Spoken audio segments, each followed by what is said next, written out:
السلام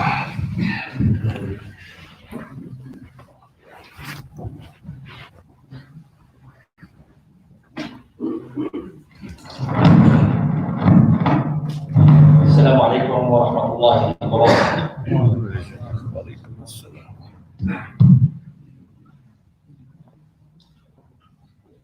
الله أكبر الله أكبر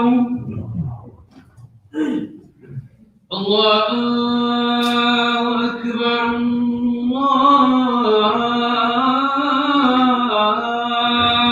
الله أكبر أشهد أن لا إله إلا الله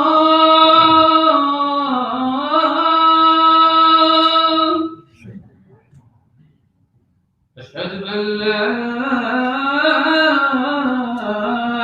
إله إلا الله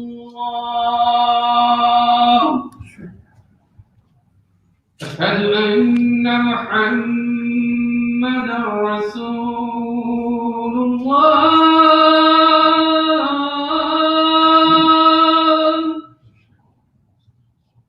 أشهد أن محمدا رسول الله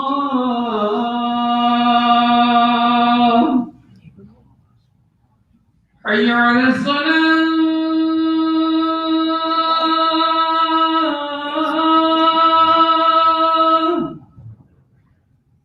حي على الصلاة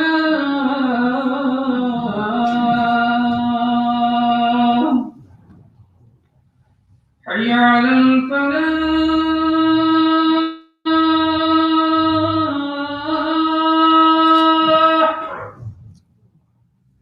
حي على الفلاح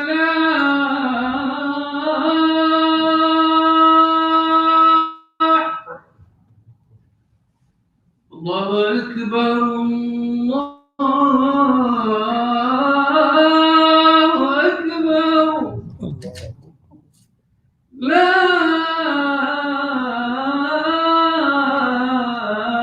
إله إلا الله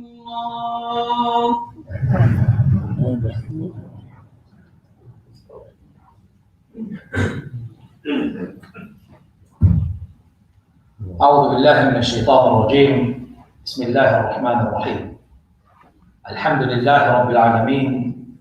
الحمد لله نحمده ونستعينه ونستغفره ونعوذ بالله من شرور أنفسنا ومن سيئات أعمالنا.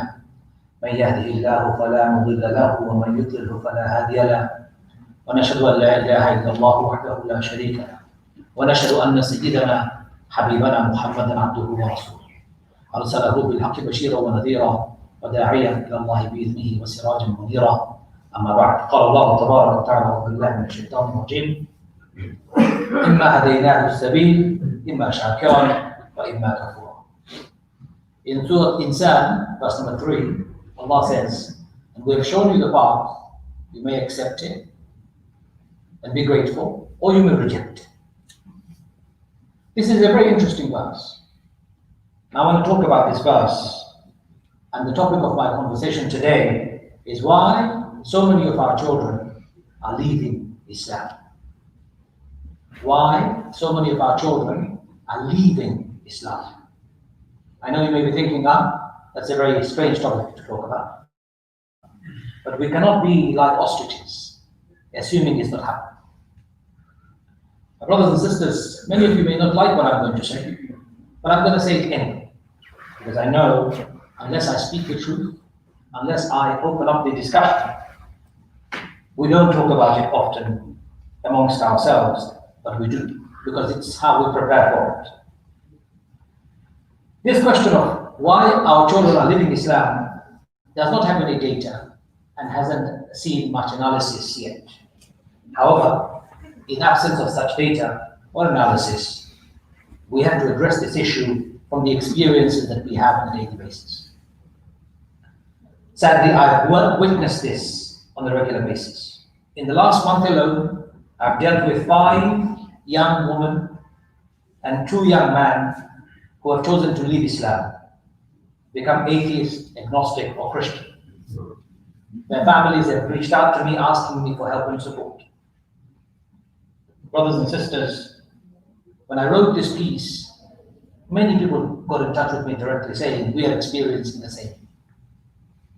Sadly, I've seen the same in my own wider family. This is an emotional topic for many. We measure our conversations, so therefore we don't want to have a fallout, so we don't talk about it. But we can't shy away from talking about it. My father, who has passed away, may Allah have mercy on his soul, would be heartbroken and horrified if he was alive today to see some members of his own family have chosen not to remain in Islam anymore. My father told me when he was in this country, many years ago, he met an army general, a British retired army general. And he said to my father, Mr. Hussein, you are here as an economic migrant in our country. You will always remain a foreigner. You'll never accept Britain as your home, and that's okay. We don't want you. But let me tell you something. We will have all of your children. They will leave your religion and reject your culture. They will be ours in every way possible. This was told to my father in the 70s.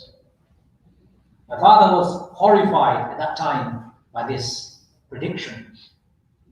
Sadly, my father's fear and that man's prediction in some ways are coming true. My father always reminded me. He taught me the best way he knew. He took me to an Islamic school. When I asked him, why have you taken me to an Islamic school? He said to me, to keep you in Islam. While me going to an Islamic school may have worked for me, there is no guarantee just because you went to an Islamic school that you will be a Muslim for the rest of your life. A couple of days ago, somebody called me up and he said, I have a Hafiz in my school who is a youth worker, but has left Islam. There is no guarantee that you will remain on the path. That's why we, the believers, always make the dua. Ya muqallib al-qulub, thabbit qulubana ala dinik. Oh, the one who can turn our hearts, keep our hearts turned in your direction. In other words, in your obedience, in your worship, Ya Allah, keep us. I'm extremely sad that I see people around me leave Islam. But I'm also aware of some of the reasons why they leave Islam. And I want to talk about the reasons why some of those children who are our children, our brothers, our sisters, our nieces and our nephews choose to leave Islam.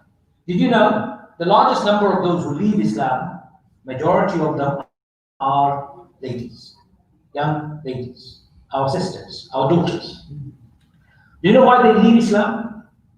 Because of misogyny. What do I mean by misogyny? Muslims claim that Islam offers man and woman equality, but in practice, Muslims do not treat man and woman equally. Many women have been left to experience misogyny perpetrated by Muslims in Muslim society. Remember, Islam is against misogyny, but Muslims practice and behave misogynistic when it comes to treating their women. Our sisters feel discriminated, even as second-class citizens or status, excluded and often treated as a problem, as the problem. Misogyny manifests its ugly faces deeply in every facet of our lives. Many women feel unequal treatment from the day they're born. They witness their family members having different sets of values and rules. One rule for boys, one rule for girls. Growing up in a family, you observe your brothers being treated differently, and you see yourself treated differently. I'm told by girls who tell me, we can't make a single mistake because apparently we'll dishonor the family and bring the entire society upon shame. But our brothers can do anything they like, and our parents have two standards, one for boys, one for girls. Can you imagine the burden placed on young women to be pure and perfect? Growing up has enough challenges of its own. These young souls, on these young souls, adding misogyny is simply soul destroying. This double standard between man and woman in the way we treat each other is wholly wrong. It is in total contradiction to Islam. Our Prophet ﷺ did not treat man and woman differently. He treated both of them honorably, equally, with respect and with dignity. Sadly, some Muslim men who behave in this way contribute to our sisters leaving Islam. And this is very sad. Number two, mosques. Mosque buildings are built at vast expense. Amazing carpets, lighting, bathroom, domes, minarets, but very little in comparison is spent on educating and supporting young people, especially Muslims who live in the surrounding area. They become bubbles or an elite club of the elderly and the conservative practicing Muslims who hang out at prayer times. It's a comfort zone for them. But for the rest of the Muslim community, hardly any connection or connectivity with the mosque. They do not have culture of openness, an ambience of invitation. Those who feel no affinity to faith or are struggling to make sense of it would hardly find mosque culture welcome.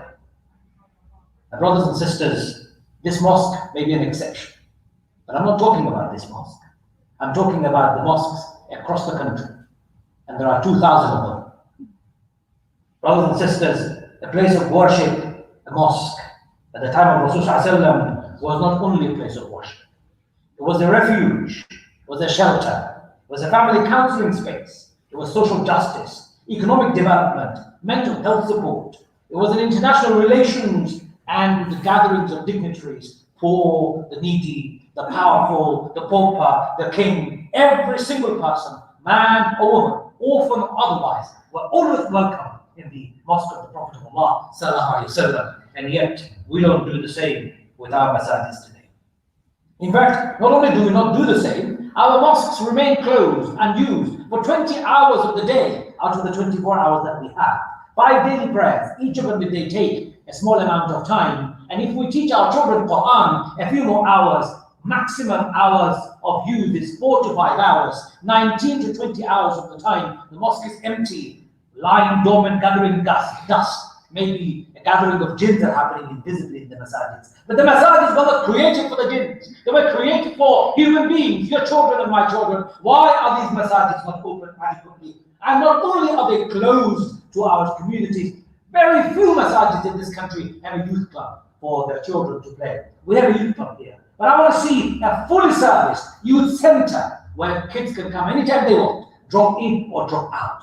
Accessible for all children, Muslims or otherwise, boys and girls, supervised by our imams, our elders and our teachers. Mosques should be open to our sisters. They should not be given a broom cupboard. Alhamdulillah, we don't. We have a beautiful space for our sisters. But it's not enough to give a beautiful space to our sisters. We should give them, we should ask them, do you feel included? Do you feel empowered? Do you feel part of the overall Muslim society?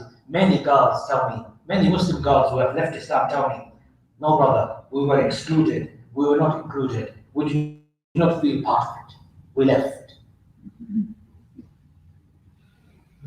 You know, brothers and sisters, Friday we collect money from your pockets. I recommend to every mosque, half of it should be dedicated to developing youth services and services for the community. Not just paying the bills. What's the point of bricks and mortars, minarets and domes when you have nobody to pray inside? When you have children and man and woman, young boys and girls are leaving Islam in such a number, we're not even thinking about their future, our future. What's the point? Number 3, imams. Reasons why some children leave the masajids. We as imams are also responsible. For the last 30 years, we've been complaining, imams don't speak English. But now we do. But our complaints haven't changed. Many imams are inadequately trained to serve the community. Many imams are inadequately trained to understand what it means to provide counseling, what it means to provide bereavement counseling, what it means to provide youth activities, what it means to relate, what it means to present Islam properly. In fact, you know what? As an imam, I may be knowledgeable in Sharia, I may be knowledgeable in fiqh, I may be knowledgeable in seerah, but what use is my knowledge of fiqh and seerah and sharia if I can't help my community understand sharia, understand fiqh, and live by the teachings of our beloved Prophet Muhammad sallallahu alaihi wasallam? What good am I if I'm not being trained adequately to be able to support my community? What good am I? You know, brothers and sisters, many imams do not get the training. Not only do they not get the training, they don't even get the support. They are given peanuts as payments. You know, they are given peanuts as payments. I say in English, and I'll say it to you: if you pay peanuts, you get monkeys in return. You want an imam who would spend their time, invest their time and energy in building our communities for the future. You pay them well. You know, most of our imams, once they're graduated, do you know what they're becoming nowadays? They're becoming chaplains in prison because the government is paying them a good salary. They come to the mosque. They barely get £1,000 for their job. Well, the mosque needs to think better. Imams need to be provided better. Otherwise, they will have to do something to provide for their family. I remember one mosque, when they asked me, would you like to be an imam of our mosque? I said, how much are you going to pay? I was just having a good laugh. They told me they'll pay me £1,500 a month. Allah is my witness. I pay £2,000 a month rent in the house I live. You may be rich. You drive a Mercedes. You drive a Lamborghini. You live in a 5-bedroom detached house. Your imam lives in a squalor. Is that acceptable? You have dreams of your children going to private school, becoming doctors and engineers. Your imam also has children. He also has dreams of his children becoming doctors and engineers and leaders of tomorrow. He can't afford to send his children to a private school, but you can. If you don't pay your imams well, how is this imam going to invest his time? And how are you going to attract the best of imams to present Islam to your children and to your community? How, my brothers and sisters, please tell me. Imams are not doing a good job, I know and I accept, I put my hands up. But it's a two-way street. You need to pay the imams, attract the right imams, train them, support them, have supervision for them, have accountability for them. You account them. Umar ibn Khattab was the Khalif of the Ummah. He was standing in the minbar and he was delivering the khutbah when the woman got up and accounted Umar ibn Khattab for saying something that she did not like. I am an imam, yes, but I am not. I am infallible. I make mistakes all the time. I need supervision. I need support. I need guidance. But I also need you to invest in me. Imams are failing to present Islam to children. Imams are failing to be present in the masajids. You know, my sisters are often complaining to me, brother, you come to the masjid, do the Jum'ah khutbah, and you leave. We have no access to you. Brothers do, they can come and ask you, they can question you, they can discuss with you. What about us? We are in a different room. We don't even get to ask you a question. How is that fair? How is that fair? Brothers and sisters, imams have a role to play, but currently they're not supported. They're not given adequate training and facilities, and that needs to change. Number 4, bad parenting. Education of our children starts at home. It doesn't start in school, and it doesn't start when they come to the imams in the evenings to learn a bit of Quran. They can learn memorization of the Quran like a parrot, but they don't necessarily learn adab, how to behave. They don't learn emotional intelligence. They don't learn manners. They don't learn morals. They don't learn language and sophistication from the school or the imam. They learn it from their parents.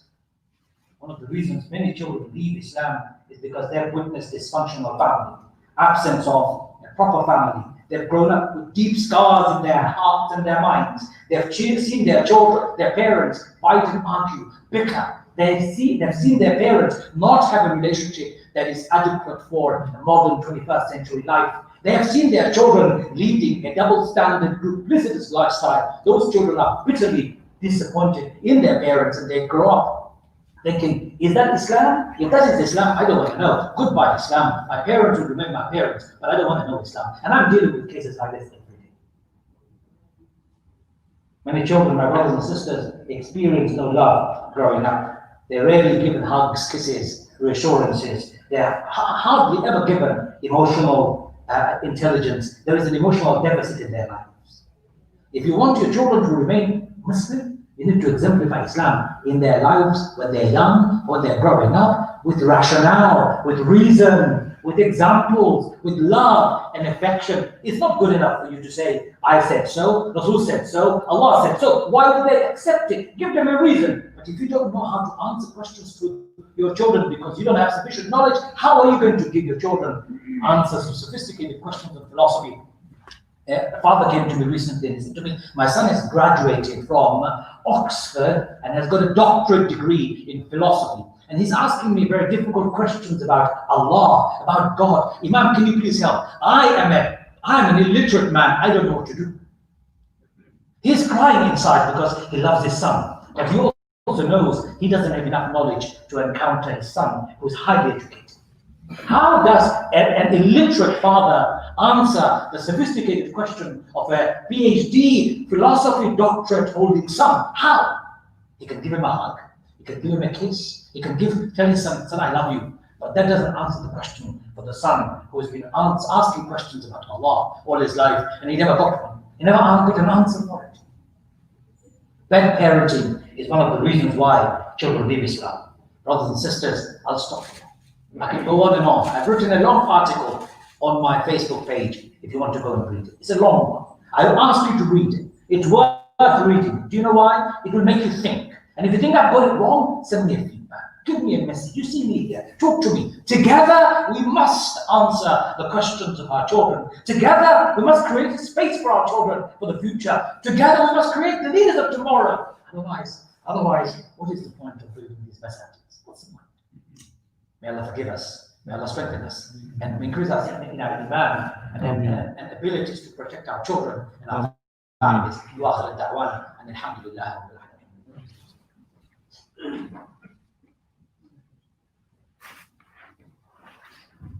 الحمد لله رب العالمين والصلاة والسلام على محمد وعلى آله وصحبه وسلم. Many a time our children leave Islam because of ignorance. They don't know Islam. And they don't know what it is that they're doing. Why are they Muslim? Why do they pray? Why do they fast? What is God? What is this? They haven't got a clue. One girl asked me the other day, said to me, Imam, tell me, how is the Quran the true book of Allah? I'm a Muslim girl. I've never been proven that the Quran is the word of Allah. Prove it to me, she said to me. I said to her, have you read the Quran ever? She goes, yes, when I was young, I was forced to go to the masjid and I learned how to read the Quran in Arabic. I didn't understand much. I've forgotten most of it, but I still want to know how the Quran is the word of Allah. I told her in the best way I knew. Brothers and sisters, bad parenting is one thing, but leaving your children ignorant is something different. You don't know the answer, there are people who do know the answer. If you need a car, you'll invest in a car. If you need a house, you'll move a mountain to buy a house. If you need to send money to your families and friends in countries abroad when they're ill, you'll do everything possible. And yet you can't find a private tutor, a good imam, a good teacher who can teach your children Islam adequately. You may not know, but somebody does. You spend hundreds and thousands of pounds paying for Sky Sports, but you're not willing to pay for an Islamic channel, even £5 a month. It's too expensive for you. It's called ignorance at its worst. The first word of Revelation is Iqra, read. In the first 5 verses of Revelation, Allah talks about writing. Allah talks about contemplation. Allah talks about science. Allah talks about embryology. Allah talks about the universe. Allah talks about how to bring light to the world from the darkness, how to bring knowledge to the world. In the first 5 verses of the Quran, in that Allah gives a pathway. He paves the way to creating a society based on knowledge. And yet, our children remain ignorant about their faith. My daughter was asking me, Daddy, why do we see so many people doing so many foolish things and they're Muslims? And I told her, darling, because 80% of Muslims, approximately, don't know much about their faith. Their religious literacy is very little. They don't want to know. In fact, they don't want to invest time in knowing. How do you expect to keep your children in Islam when you don't know, when knowledge is not the very basis of everyday conversation? When your children are too busy watching television while you're playing with the phone, or they're watching YouTube channels on their iPhone, iPad, while you're busy eating your wonderful food and thinking about amazing investments for the future. What about their brain? What about Islam in their intellect? Brothers and sisters, I'll finish. Wallahi, on the day of judgment, Allah will say, I showed you the path. وَهَدَيْنَاهُ السَّبِيلَ. I showed you the path. إِمَّا شَاكِرًا وَإِمَّا كَفُورًا. You could have accepted it and been grateful, or you could have rejected it. But what would the children say? Ya Allah, we were not shown the path by our parents, our mosques, our imams, our society. What would we say then? We were not shown any of those. May Allah forgive us. Ya Arhamar Rahimin. Ameen. Ya Akramar Rahimin. Protect our children, Ya Allah. Ameen. Bless us, Ya Allah. Ya Arhamar Rahimin. Return our beautiful children to your deen, Ya Allah. And keep them to it, Ya Allah. Ya Muqallib al-Qulub, thabbit qulubana ala dinik. يا مقلب القلوب ثبت قلوبنا على دينك يا مقلب القلوب ثبت قلوبنا على دينك ربنا لا تزغ قلوبنا بعد إذ هديتنا وهب لنا من لدنك رحمة إنك أنت الوهاب إنك أنت الوهاب إنك أنت الوهاب ربنا تقبل منا إنك أنت السميع العليم وتب علينا يا مولانا إنك أنت التواب الرحيم إن الله يأمر بالعدل والإحسان وإيتاء ذي القربى وينهى عن الفحشاء والمنكر والبغي يعظكم لعلكم تذكرون فاذكروني أذكركم واشكروني ولا تكفرون والله يعلم ما تصنعون أقم الصلاة. As you make your mind straight, may I request you all to do us a few favors. First one is if you could keep your masks on at all times. And if you could kindly do me another favor, and that is follow the rules of the masjid as the rules have been laid out for a reason. The reason is that we need to keep everyone safe. Wallahi, we need to keep everyone safe. So may Allah keep us all safe, but please protect yourself by keeping your mask on, in your musalla, keeping the distance, and after the prayer is over, leaving the masjid in an orderly fashion. Couple of du'as.